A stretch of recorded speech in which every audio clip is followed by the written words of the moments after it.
Okay. Hello, I'm Aaron. That's Booster. We're your unemployed friends. A little bit of a lightning round today. We just got out of The Sheep Detectives, which we were not planning on seeing until we saw it get like good reviews from at least online. A lot of people really liked it, so we had to go see it. It's about a little small town murder mystery in some random part of England that they have a dumbass cop, which is redundant because all cops suck, and the sheep have to solve it. And it was a delightful little romp. It was fun. I had a good time, but it was nothing really to write home about. Well, you might be wondering why we even saw this movie, and that's because Kibo, our number one fan, a friend of mine. We love you, Kibo. I love him and I hate him.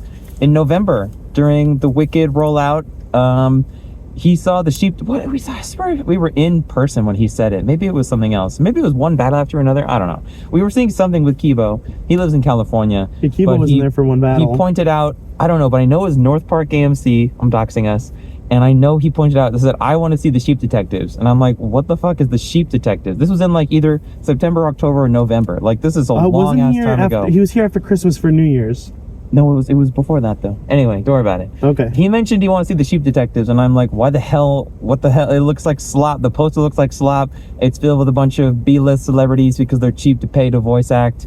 They were just British. I guess they that's were what the not. B stands They literally for. weren't. Most of them were British. No, Julia Louis-Dreyfus, Bryan Cranston, not Hong Chow. That's another one. But those are like the three VAs that are like any. And then the cop. Oh, that's Hong Chow. Four. Yeah, four. So two. And the guy from the Bottoms. He's British. Are you sure? Yes. Well, there were four American actors. Two of them were doing. One was doing a bad British accent. We're getting off track. Oh, well, she was actually American. Okay, well, I don't know why. Most of the sheep were British. Whatever. It doesn't matter. No, they were. Anyway. I was just trying to make a joke that B-list is British. Well, regardless. British. The B stands for British. Our friend has weird opinions, and he really wanted to see this movie for no reason. I could not discern why the hell he wanted to see it. He's a silly guy. We love you, Kibo. So then it comes out, he gives it an 8 out of 10, and I'm like, you're fucking crazy, dude. What the hell? That's ridiculous. He's like, no, it's so good and super epic.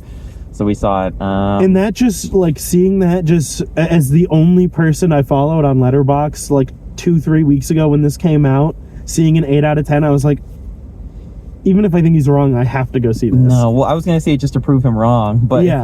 if he gives something an 8 out of 10, that's a cause for concern. It's either a 10 or it's like a 3. But it does have we love you, Kibo. 3.8 out of 5 on Letterboxd. So all the normies 2 movies a year crowd saw it and love it. That's what I wanted to see. Just said right? it, yeah, I was just saying that before we hopped on. I was like, is it actually good, or is it getting the people who don't really see movies often? So like they just loved it because they love everything they see because they don't see much, and it was closer to that camp than being legitimately really good. But I did still have a fun time. It was a delightful little whodunit. The first act, it was really funny. I leaned over to him. This is an hour 45, I think. Almost an hour 50. And IMDb has an hour 50. And it was 10 minutes too long, I think. It's like they solved the mystery and then it keeps going. And I leaned over and I was like, I can't believe this is still going. All the plot threads, yeah. There were a few too many characters. They clearly padded out the amount of sheep.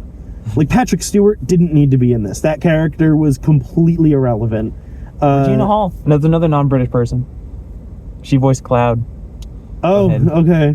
She also kind of didn't need to be in it. Like, she had one plot point, I guess. She made a joke. The kid sheep were kind of the lambs, I guess. They were a little annoying. And it took away from the human characters. It was hard to get invested in like who did it. The murder of their shepherd. I don't think we mentioned that. Hugh Jackman, he dies. It was hard to like get invested in who did it because I didn't really know any of the people other than like his daughter and the cop you meet, like you hang out with him. He's basically the main character. He's the main human character. He's the main human, yeah. Well, I was thinking, and I thought he was fun enough to follow. He was fine. I liked him. Nicholas Braun, also not a British person. He was in a lot of Disney Channel original movies. Shout out to Minutemen, which came out in 2008. Anyway, I knew the name sounded familiar. Yeah, well, he was in Princess Protection Program and other things. Regardless, I was driving home and I was considering. I think I like whodunits. Knives Out is in my top 10 of all time.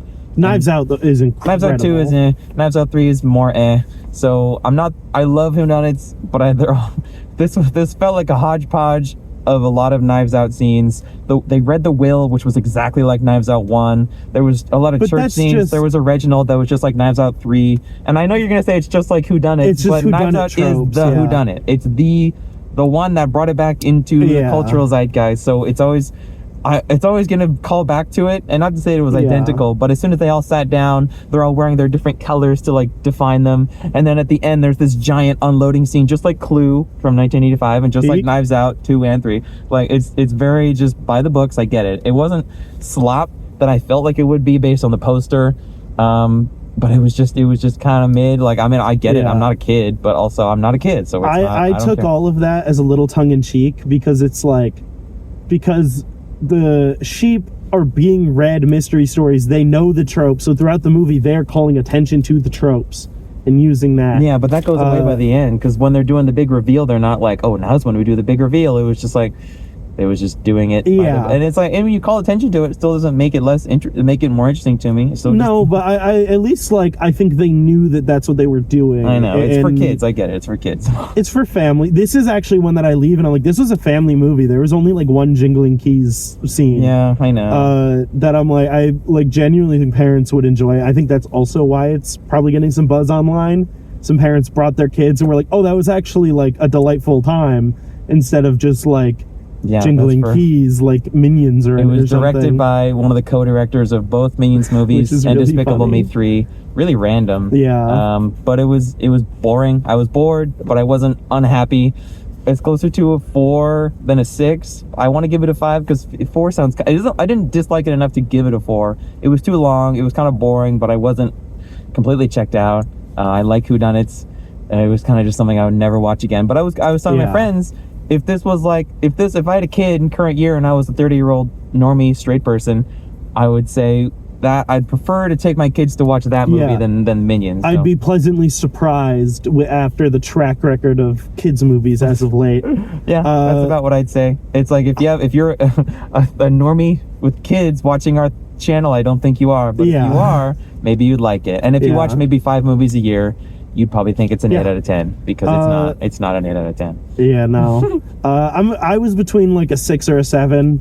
I think I'm leaning towards a 6, because it was like I had a good time, but it was just like, it was good. It was fine. It was like inoffensive. I do think some of the things they did, like with the sheep as characters, and like they had their own like little culture, I thought like was really cool in a way that like we don't see in like Animals Can Talk movies. Like Hoppers like kind of did, but it kind of didn't. And about like mortality, and like Little what is it? The Wild Robot. Little Robot. Also, like they just like, I don't know. It's like they talk about how these animals kill each other to survive, but nothing. You never like see that. And then it's all about them like coming together. And in this one, like they have like a weird culture where like they don't believe in death and they can force themselves to forget things. That was like, and I was like, oh, I can't wait for that to come back later. And I think it did come back in some pretty cool ways. It was fine. It reminded me of Eternal Sunshine of a Spotless Mind. So I haven't seen it. I mean, that's what the movie's about. It's just forgetting and how you can't live by forgetting.